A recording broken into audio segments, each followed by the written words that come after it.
That is very fair to say, is that we do not know what this is ultimately going to completely look like. And that we have not seen a tariff shock like this in almost a century. And welcome to the show. I'm Scott Thompson. I'm Ashley Blackford. The voice you heard just there is of Jason Miller of Michigan State University's Eli Broad College of Business, talking tariffs. I don't know if you followed him on social media. He is all over this tariff situation. He's been tracking it since it was even first talked about. He's been tracking the implications, the effects, everything that could happen, everything that is happening. Last week we had those tariffs, the new round going into effect, being imposed, and we thought, hey, what better person to talk to about this break it all down than Jason Miller to break it all down and explain this to... Make it make sense. please just make it make sense. That's the hope. Yeah, and it is. I mean, to your point, it doesn't not make sense, but it's hard There's a lot to it, It's hard to grasp exactly what we're looking at here. Yeah. Changing, and it's been 100 years since we've seen anything like this before, so a lot of unknowns there. We will ask Jason Miller about all of those, and he will have, I don't know if he'll have all the answers, but he'll have a lot of answers for us in terms of what we do know here in just a moment. Yeah. But, Ashley, we are tracking quite a few news stories here with regard to trucking, and we can start, I guess, with Ohio, right? Yeah. Ohio is joining an effort to connect Michigan to South Carolina. This would involve connecting 6 states into a transportation corridor. It would span 1,000 miles and include interstates 73, 74, and 75. The Ohio section would largely follow U.S. Route 23, which would allow for more activity kind of along some of the more underdeveloped parts of the state. Yeah. Right now, Ohio DOT is conducting a feasibility study looking into this. We'll kind of see how this goes. And this again would run from, was it Michigan? Michigan to South Carolina. To South Carolina. Yeah. Which 6 states. In turn would bring a whole bunch of development to those areas. I'm really interested in seeing how this pans out. It's an interesting thing for sure, and something I think a lot of communities in those areas would certainly welcome as well. So we'll keep an eye on that. Let's turn to crime here, Ashley. Something we don't know anything about, but a state trooper in Massachusetts does. This is a case that we had reported on before involving state troopers and a CDL bribery scheme. Trooper here is Perry Mendez. He was just sentenced to 1 month in prison for his role. He pleaded guilty last month to 1 count of conspiracy to falsify records, 3 counts of falsifying records, and 2 counts of making false statements. In short here, for people who may not have been following, Mendez essentially admitted to giving automatic passing scores to at least 17 CDL applicants on their skills test, regardless of whether they actually passed or not. There are text messages between them. Terrifying. Yeah, it is terrifying because there were text messages that came out during some of the disclosures here that essentially said, this person is an idiot. They had no chance of passing this thing, but they gave them a pass anyway. In exchange, they got bribes, essentially, in terms of, in the form of products and things like that. So we've got Mendez being sentenced. 4 others were indicted in the scheme as well. 2 have since pleaded guilty. So more to come on this story. But it always strikes me with these stories. Yeah. What are you thinking? Like, how do you sleep at night? Well, and how do you, it's going to come out. At some point. You're not going to get away with it. You're going to keep this under the rug forever. I just don't understand it. But hey, it is what it is. Yeah. Well, this a little bit of better news to share. We'd love to tell you about more truck parking. Yes. Good news for those at the JFK International Airport. The Port Authority of New York and New Jersey recently announced a truck parking expansion project. We love to hear about those. They'll be adding 100 additional truck parking spaces, along with other new amenities, including restrooms.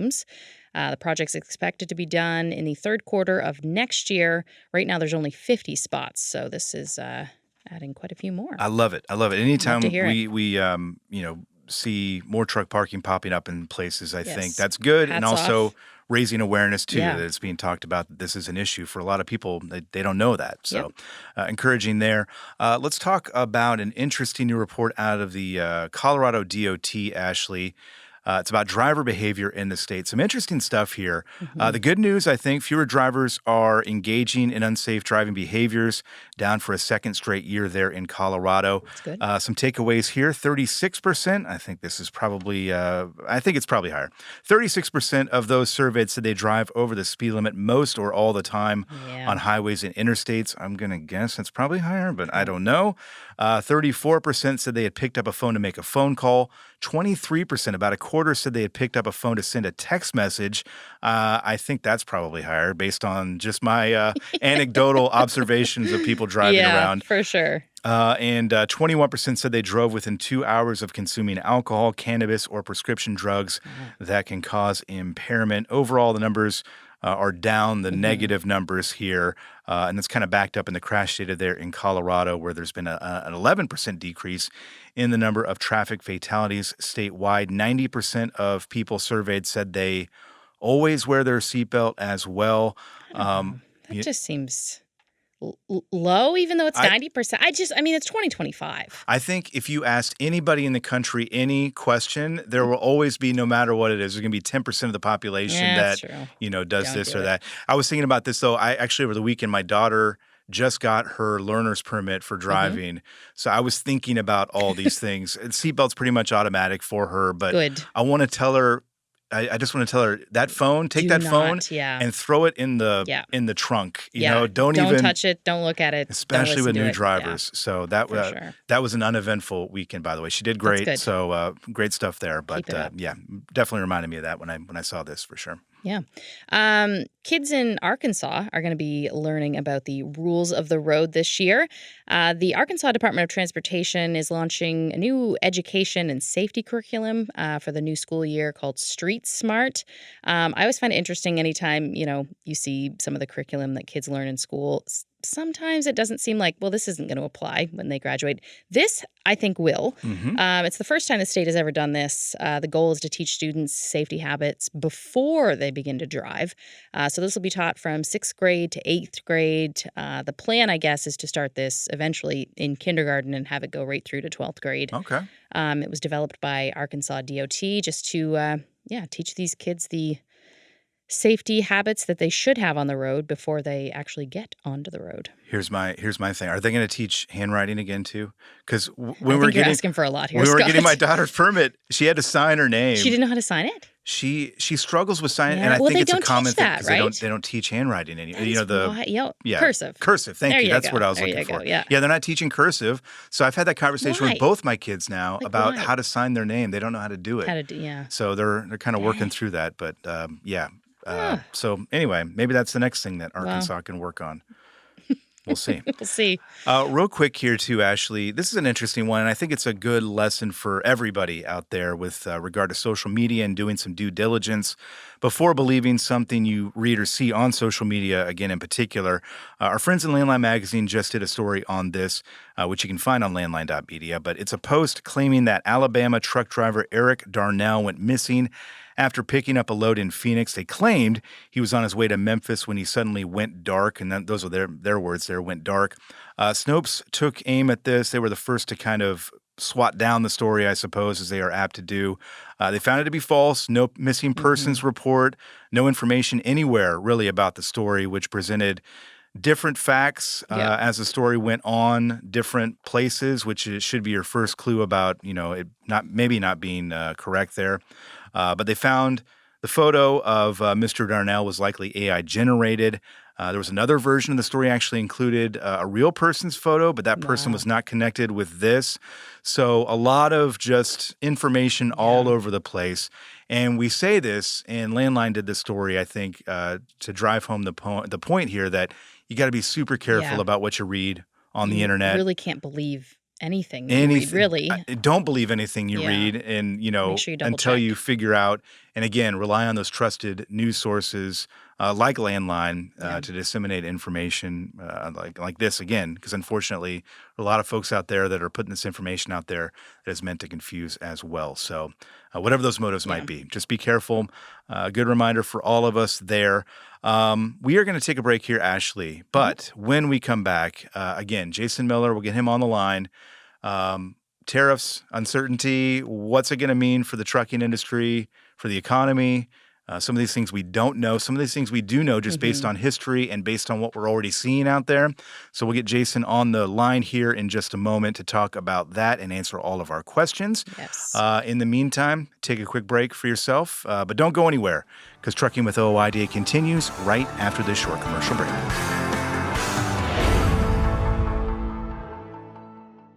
Thanks to all the hardworking drivers across the U.S. from the Allen Len Company.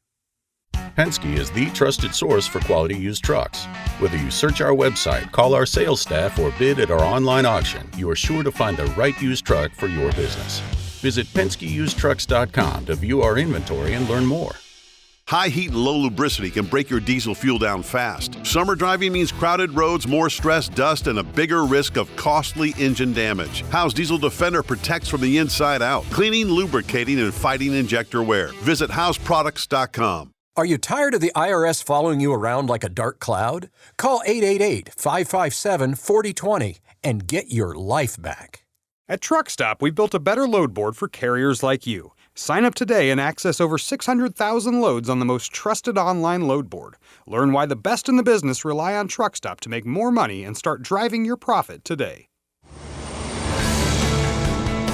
And welcome back to Trucking with OOIDA. Ashley, we have joked before about when the end of the year comes and Webster's, I think it is, or Merriam-Webster's, they come out with like the words of the year. Yeah. Tariff is going to be... That's what our money's on, right? Tariff's got to be on that list. I would think. Uncertainty. I mean, there's a lot of other words, I suppose, that kind of go in with it. But yeah, certainly tariffs have been a big talking point this year as we've kind of been doing the will they or won't they with whether they're going to go into effect. August 7th, last week, a big round of them did go into effect, imposing tariffs on dozens of countries. Kind of the deadlines and the grace periods are over. So with that in mind, we are continuing to wonder what this is going to mean for the U.S. economy, what it's going to mean for the trucking industry, the freight market, everything in between. And if we have questions about tariffs and this issue, someone who's been doing a lot of work on this is Jason Miller. He is with the Michigan State Eli Broad College of Business. He's been doing a lot of research on this, so we thought we would call him up, ask him a bunch of questions, get a lot of answers, maybe clear up some of the uncertainty that is out there right now. So let's get him on the line. Professor Miller, thanks for joining us. Hey, thank you for having me. I bet the vast majority of people out there had really barely ever thought of tariffs until a few months ago. We are going to get into a whole bunch of what's going on out there and what it might mean for people who are listening right now. But I want to make sure that we start off kind of all on the same page if we could here. Econ 101, if you will. Talk to us and explain what is a tariff? A very basic question. How does it work and ultimately who pays for it? Yeah, so tariffs are taxes that are levied on goods that are imported into a country. Vast majority of the time, they're levied based on what we call an ad valorem basis, so based on the value of the item. They can be levied on a per unit basis, so like on a dollar per pound, but the vast majority of what we're talking about here in 2025 is being levied on a value basis. The tariffs, when they come in, they need to be paid by the importer. So the importer is essentially charged by Customs and Border Protection. And those tariffs need to be paid very quickly. So this turns into, for small businesses, a very challenging cash flow implication. Unless those items are entered into a foreign trade zone or a bonded warehouse, at which point any tariffs are paid when the items are, quote unquote, released for consumption. And again, we're kind of simplifying this a little bit. But that's really what we're looking at here. In terms of who pays, and Goldman Sachs just put out estimates, and I strongly agree with these, so I'm willing to cite these numbers, is that so far, based on the import price index data, the producer price index data, and the consumer price index data, roughly 14% of tariffs have been absorbed by exporters through lower unit prices. Where we see this show up is things like EU beverages, Chinese apparel, where we can see that exporters lowered the unit prices as essentially an offset for the importers.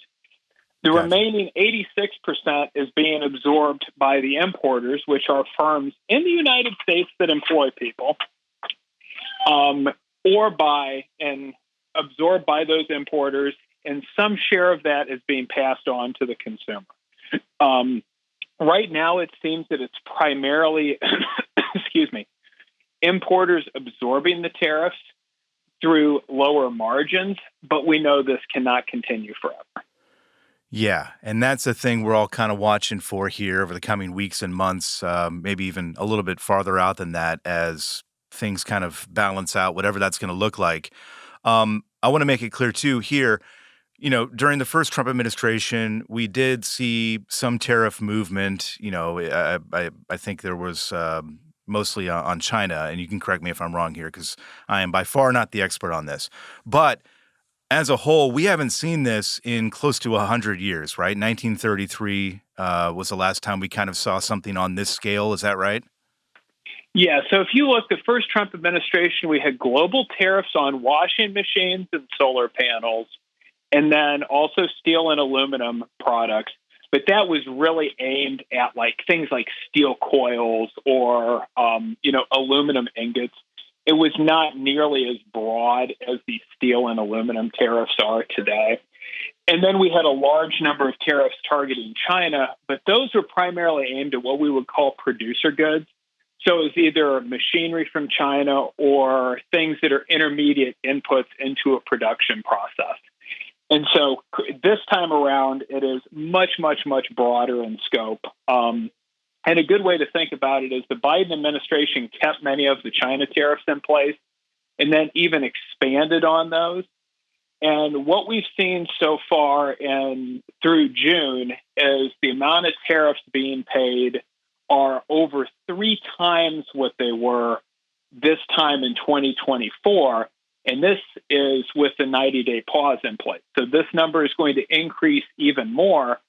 And then we have the Section 232 national security tariffs on pharmaceuticals, semiconductors, and derivative products that we're still waiting to see sort of get fully clarified.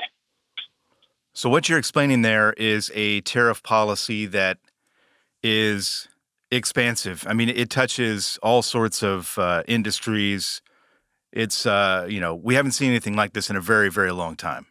Right. And for that reason, we don't know exactly.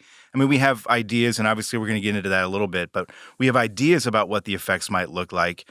But in reality, we don't really know per se what it's going to look like. Is that also fair to say? That is very fair to say, is that we do not know what this is ultimately going to completely look like.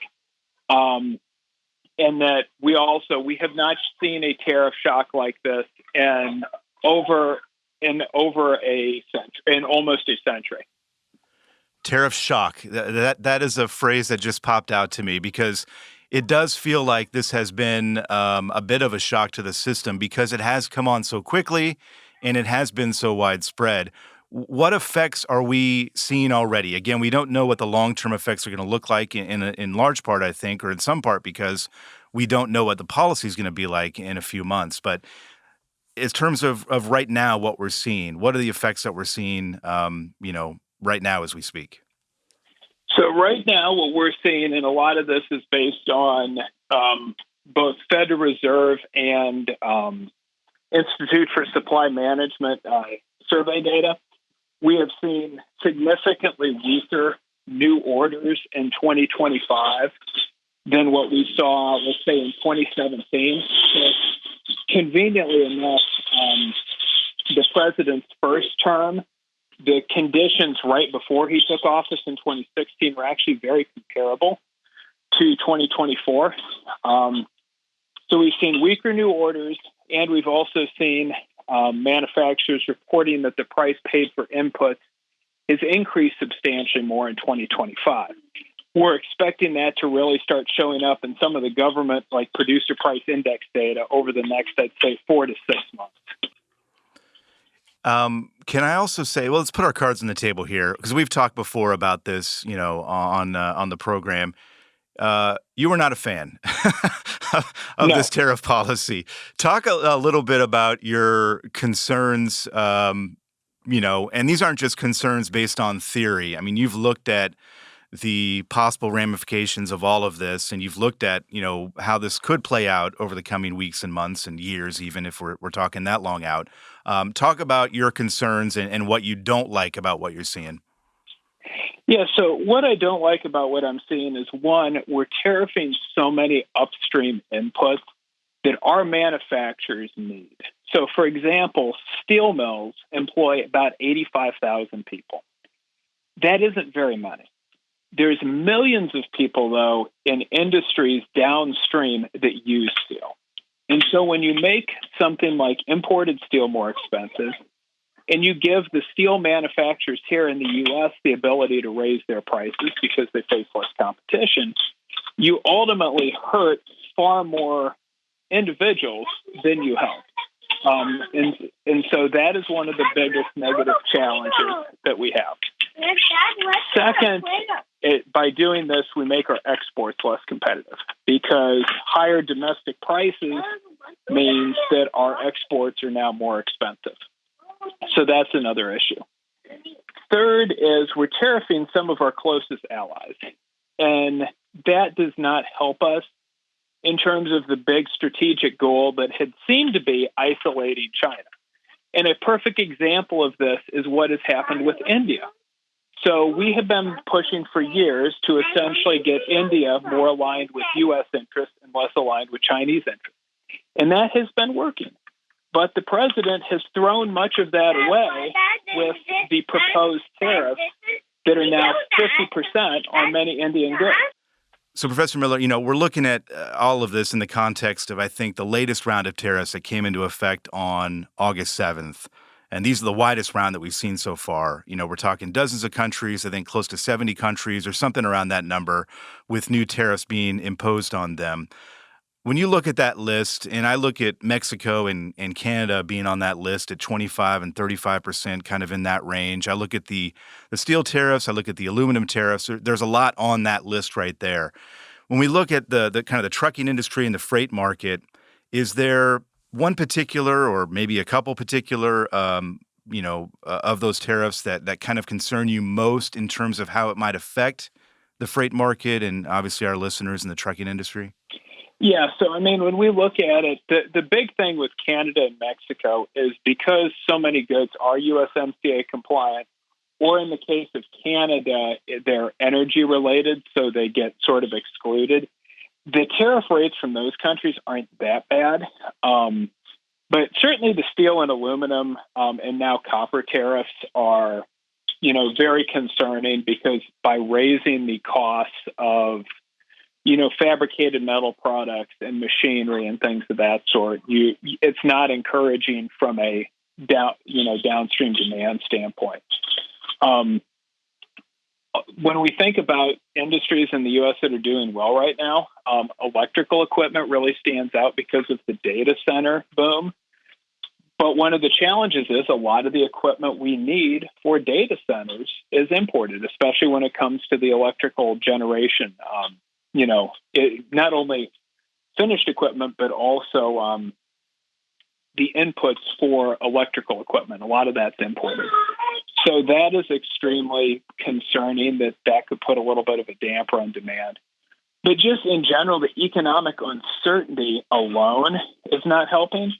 And then also, too, this is starting to become an increasing issue, but, China has essentially halted many agricultural and food product imports from the United States. And so that is a headwind on manufacturing demand because food is by far the biggest generator of trucking freight. And so we've seen, for example, Chinese imports of chicken, beef, and pork processed have completely fallen. They're down 90+% year over year. Yeah. Wow. I wanted to ask about the de minimis exemption. First off, can you explain what that is and how this might end up affecting trucking? Yeah, so the de minimis exemption has been basically a rule that customs did not want to deal with very low value shipments.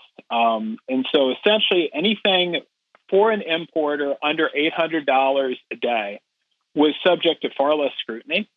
This is very important from a B2B standpoint for, small shipments. So, for example, free samples and things like that. But then obviously business to consumer, the de minimis exemption was what really allowed Shen and Temu to really, have a meteoric rise in the United States under their original fulfillment model of fulfillment from China to the U.S. by air and then ultimately delivery to consumer. Didn't really generate that much freight. 100 freighter aircraft a day from China, that's like 500 or 600 truckloads of stuff in the U.S., so it's not really that much. But it puts another damper on demand. And the key thing is almost all of us, certainly I had forecasted, I expected 2025 would be a year we would see substantial increase in dry van rates. And that has not come to materialize outside of usual seasonal fluctuation. And so all of these things are a headwind on demand.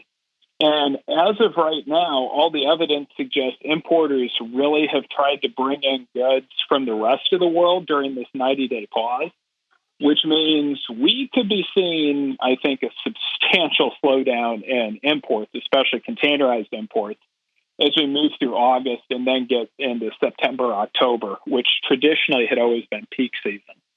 Hey, Professor Miller, we actually have to take a break right now, but if you wouldn't mind hanging around, we've got a lot more questions for you. I want to make sure that we get into kind of the counterpoints to some of the positive spin that we're seeing out there on the tariffs, and certainly what the president hopes to see with some of this as well. So hang tight.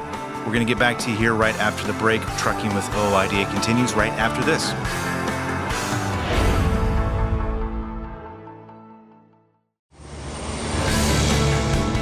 And we're back, and when we left you, we were talking with Jason Miller, the Associate Professor of Supply Chain Management and the Interim Chair of the Department of Supply Chain Management at Michigan State University's Eli Broad College of Business. We are, of course, talking tariffs. We had on August 7th a whole host of them going into effect. And let's jump right back into it, Professor Miller. I'm going to try to grasp at some positives here just because, anytime I see coverage of this or hear, people talking about it, it does seem, negative. It doesn't seem positive in a lot of ways. I kind of want to throw a few of the pro-tariff talking points at you here. And I'm wondering if you can kind of either respond in support or opposition and, give your thoughts either way, I think. And in the course of that, can you kind of explain how it could ultimately relate to the freight market or trucking industry at large, again, for better or worse, if that sounds like something you're game for?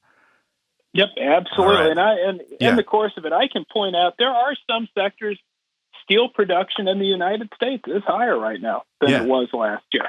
That's a plus.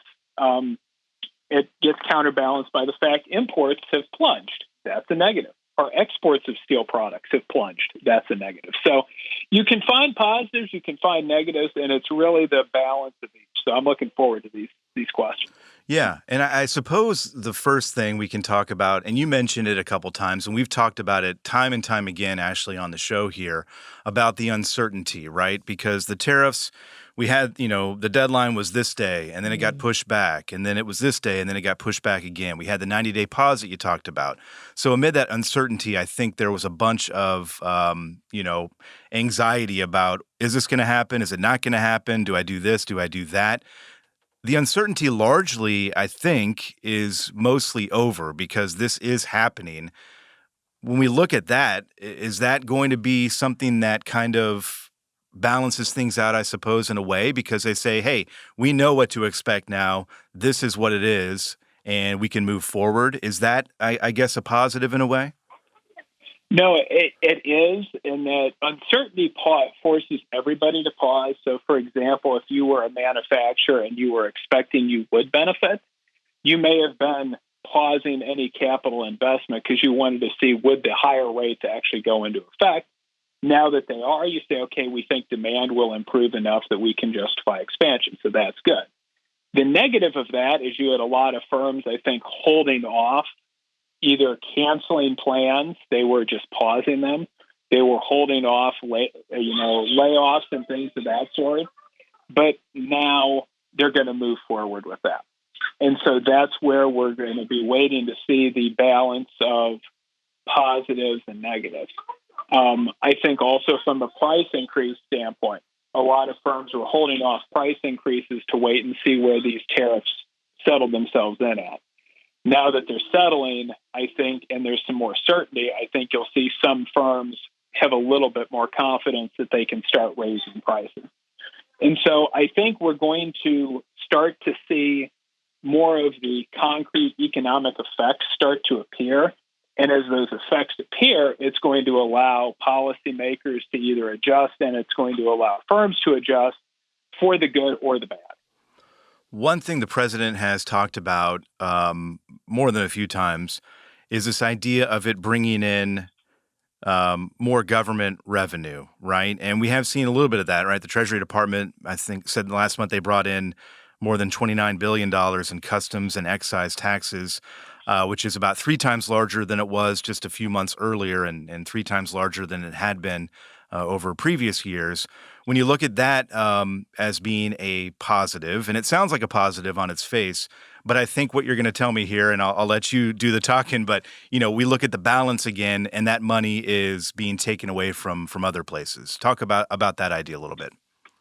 Yeah, that 3 times the amount of tariffs is being paid by importers. And so that is money coming out of U.S. businesses' pockets. And what's important to understand is in many instances, it doesn't matter if the importer is part of a foreign multinational, they're employing Americans. So, for example, Toyota's imports of finished vehicles from Japan go to from one division of Toyota to another division. But Toyota North America employs people in the United States. They employ thousands of people here in the United States.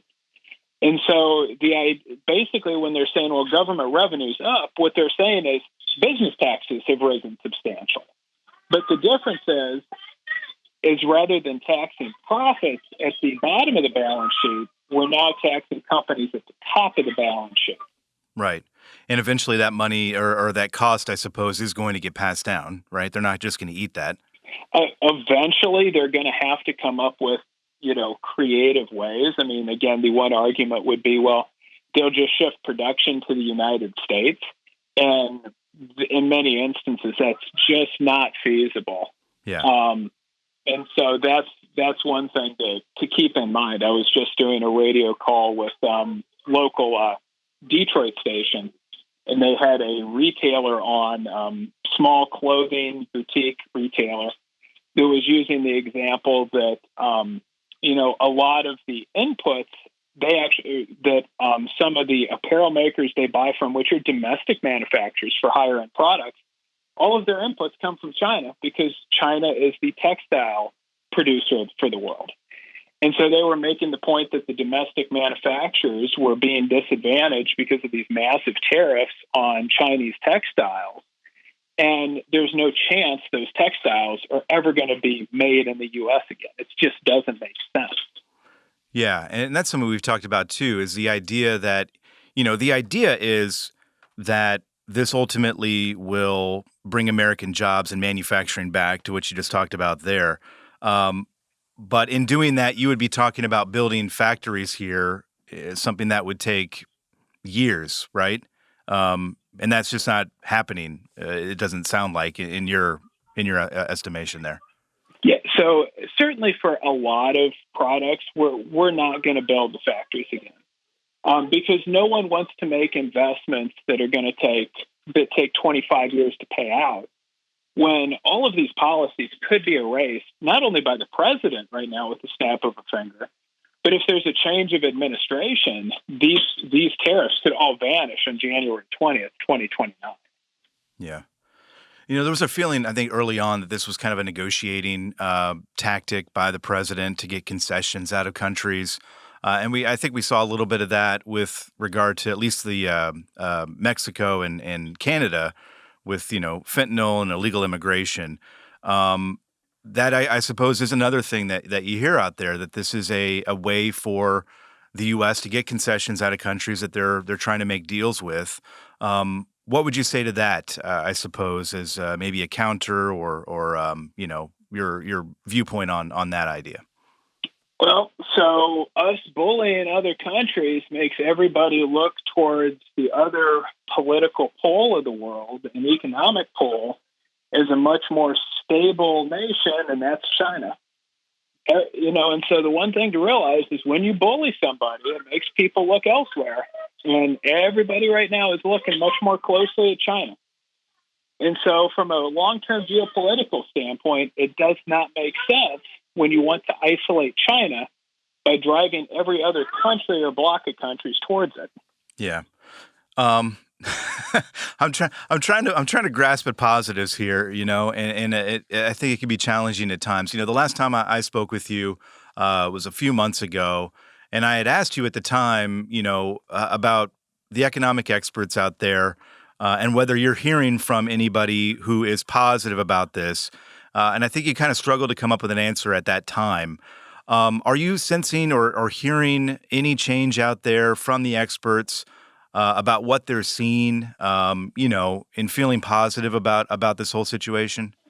Not really. I mean, you have to get to sort of the fringe of economics, folks like Stephen Myron, that have very different views about tariffs. But in general, we're just not very supportive of it. And I would encourage everybody listening to this to just go on YouTube and do a search for Milton Friedman, Producer versus Consumer. It's an amazing, about 48-minute talk that one of the greatest economists ever, one of the, I'd say, the Mount Rushmore of conservative economists, truly conservative economists, and his view on this topic, because it was spoken of in the early 1970s, but it applies so much for today.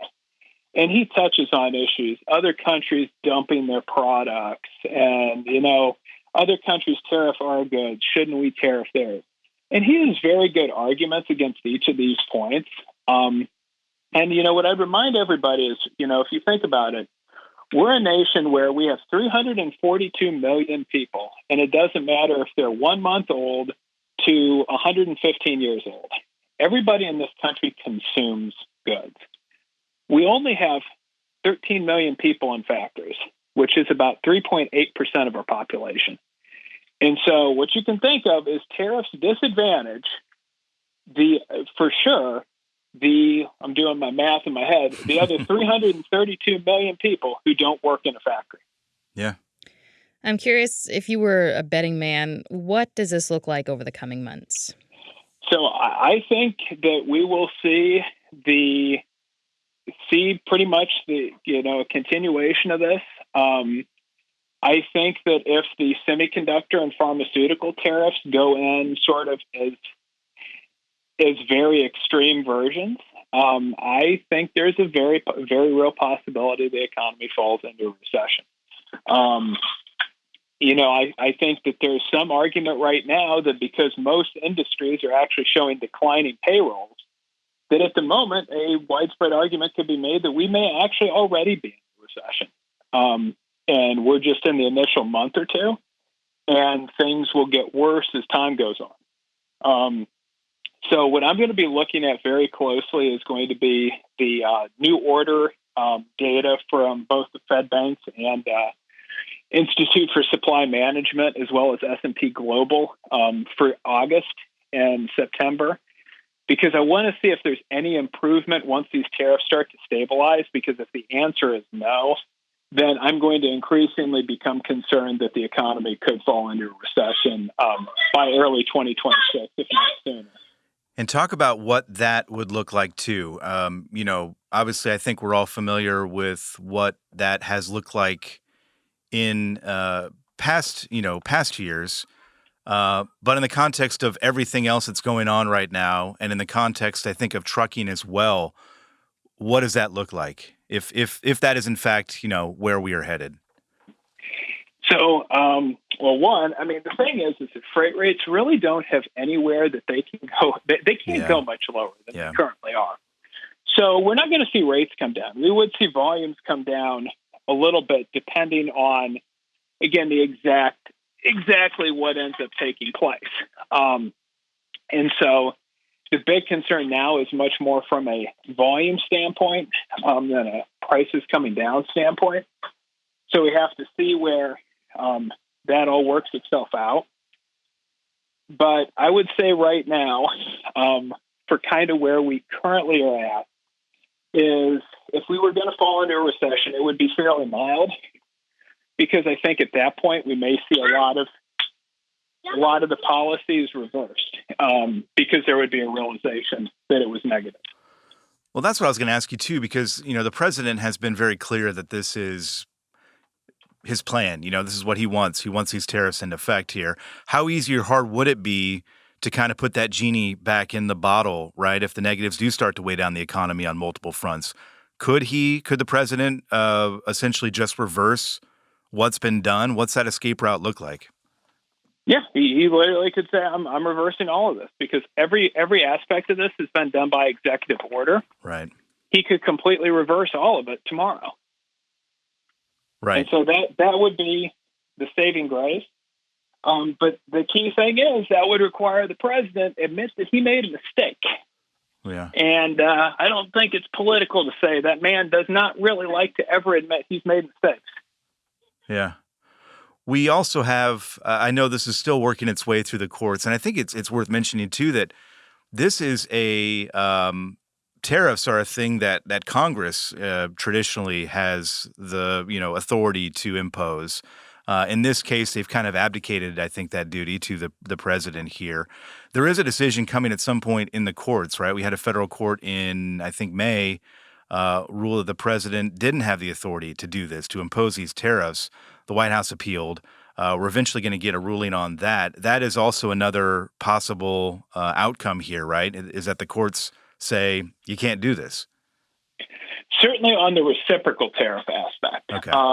And so that would still not affect the motor vehicles, motor vehicle parts, steel, aluminum, copper, all of those tariffs, as well as the China tariffs, and even the Mexico-Canada tariffs, because those three are under Section 301. And so that could affect things, but I think what the White House would do is they would just create more Section 232 investigations, and they would say machinery is a national security concern, and fabricated metals or all these other products are somehow a national security concern, and they would try to essentially re-engineer the reciprocal tariffs that way. A lot of these things are out of our control. Again, if we look at the trucking industry and we look at rates, and as you pointed out, they can't go much lower.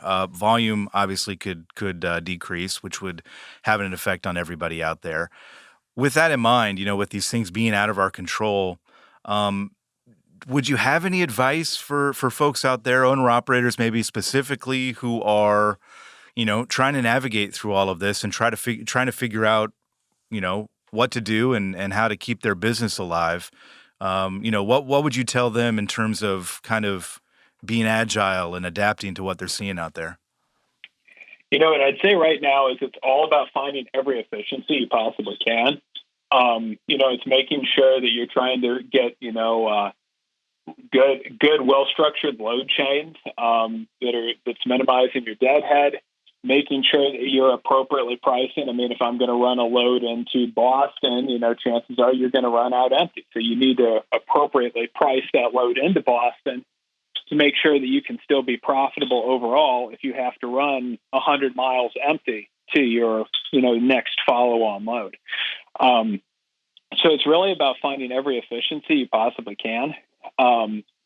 One key piece of uncertainty, very specific to trucking, that has received no attention really in the national media, is we do have a Section 232 investigation ongoing on heavy trucks. And so we could see a situation where heavy trucks start to be tariffed. And we'd again have to see the extent that affects Canada and Mexico.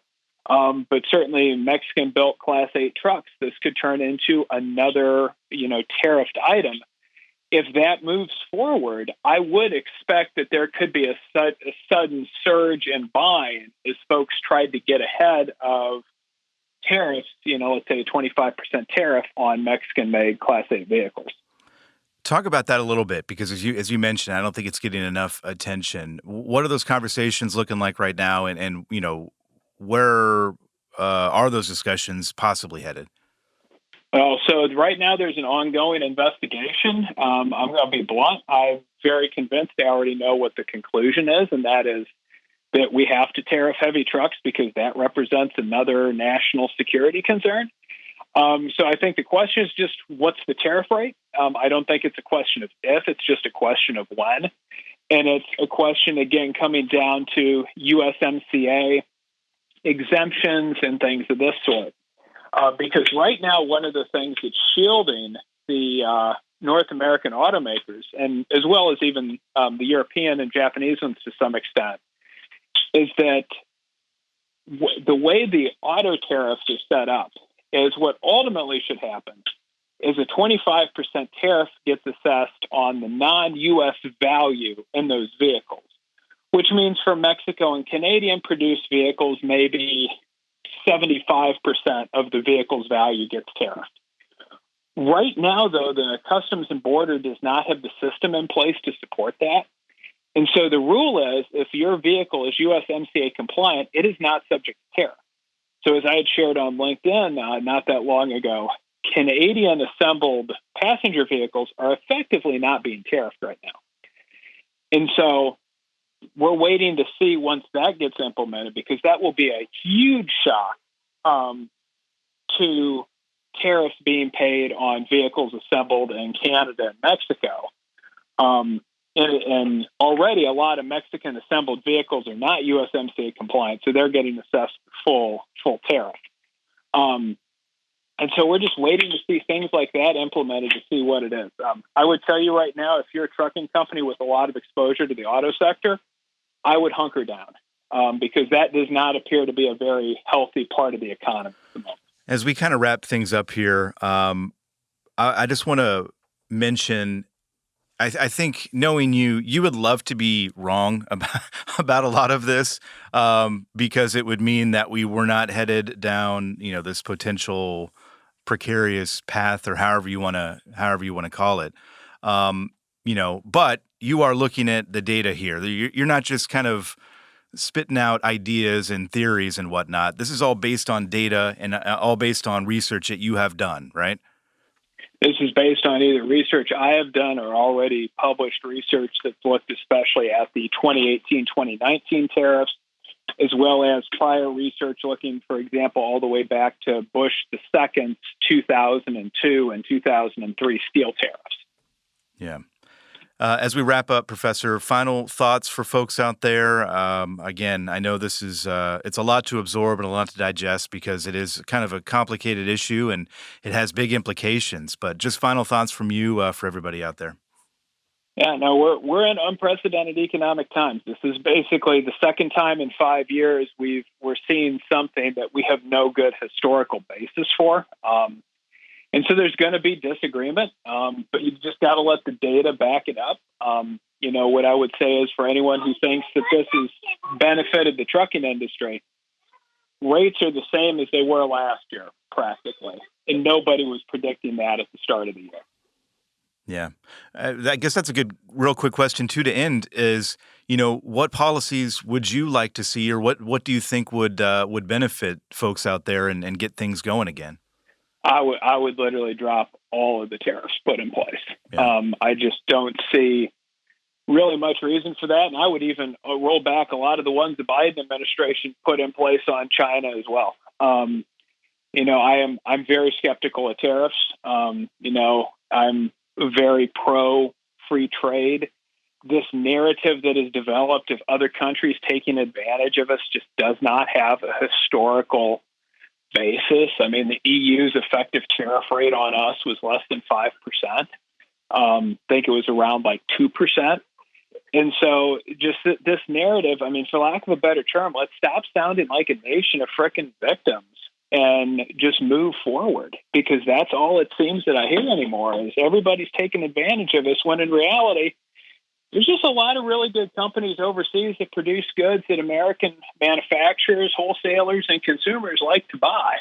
And so for me, I would get rid of all these tariffs because it's not helping us right now. Let the free market do what the free market does best, because 2017 was a phenomenal year for the economy. And the big difference back then, we didn't have tariffs. We live in interesting times. Not like this. Yeah. Yes, we do. Yeah, we live in interesting times. Professor Miller, always good to talk to you, and appreciate your perspective on all this, and obviously all your work on it as well. And we will talk to you at some point in the future when whatever happens. Yep. Sounds great. Thanks for having me. All right, Ashley. So again, Jason Miller there breaking down everything we know and don't know, I guess, about tariffs at this point. There's a lot of unknowns, but I feel like he did a very good job explaining it all. It's a lot. Yeah, it is a lot, and it is concerning on a number of levels because, speaking of those unknowns, it has been almost 100 years since we've seen something of this magnitude take effect on such a large scale, really potentially affecting a whole bunch of places. We don't know what to expect. Yeah. We have an idea maybe, but again, we don't know what to expect. Speaking of things we don't know what to expect, you had an pretty eventful weekend. I did have an eventful weekend. I have 3 kids. I've never had to call poison control until this weekend. Yep. My little guy, he just turned 1. Everybody's okay. Let's start with that. Let's lead with that. Everybody's fine. Yeah, yes. Everybody's totally fine. He just turned 1. He is the busiest guy I've ever met. And into everything. He was playing with his sisters. I was changing his bedding, and then I found him in my bathroom holding a toilet bowl cleaner. Yep. Right in his mouth. And so I will say I stay pretty calm in situations like that. You go into mom? It's like mom mode. Yeah, you go into mom mode. Yeah. Right, and so I just grabbed the bottle, I grabbed him, and I called poison control right away. First time calling poison control. First time calling poison control. They were wonderful. They were, what a job that is, by the way. Yeah. But, so helpful that super exists. Helpful. Yeah. My husband was like, does that cost? I was like, no. Thankfully. Yeah. No. Well, you'll get a bill in the mail, but yeah. For now, you think it's free. Yeah, for sure. But no, he was super helpful, told me what to look for. But no, I don't think he actually ingested any. It was just absolutely disgusting. He had that in his mouth. But yeah, I have already ordered baby proofing, which by the 3rd kid, I should be prepared for. Right. But you just recently moved we just recently so moved. You've got, and my other one's 5, so it's been a hot minute since I've had to lock up toilet bowl cleaner. Yeah. But to your point, though, we were talking about this earlier. You can literally turn your head. It's like 20 seconds, and you'll turn around, and they'll be into something. You'll be like, how did you even how, they're like little ninjas. It's they're insane into everything. how quick, Yeah. Happens so fast. So, yeah. He's okay. My son will not appreciate me telling this story, but real quick, when he was about your son's age, we had a dog living in the house, and you know where this is going. Exactly. His mother, my then wife, turned around, and he had a piece of doggy, doo-doo. I was hoping you were going to say dog food, but no, not dog food. We actually encourage that. That's just nutrition right there. But he did not swallow that either. But I like to remind him every now and then that he did that. Keep him humble. Yeah, absolutely. You got to keep them on their toes. I've got 2 teenagers now, so it's good to remind them, hey, you weren't always this cool teenager. Yeah, exactly. So. Ashley and I are some variants of cool, I guess. I don't know. We'll be cool again when we return later this week on Trucking with OOIDA. Thanks for listening. Today's episode of Trucking with OOIDA was brought to you by a dedicated team of people that includes Jim Fetzer, Keegan White, Tennille Flick, and Kim Boren. Got thoughts? We'd love to hear them. Call us at 1-800-324-6856 and leave us a message. Or you can send us an email to podcast@ooida.com, and we might include it on the show.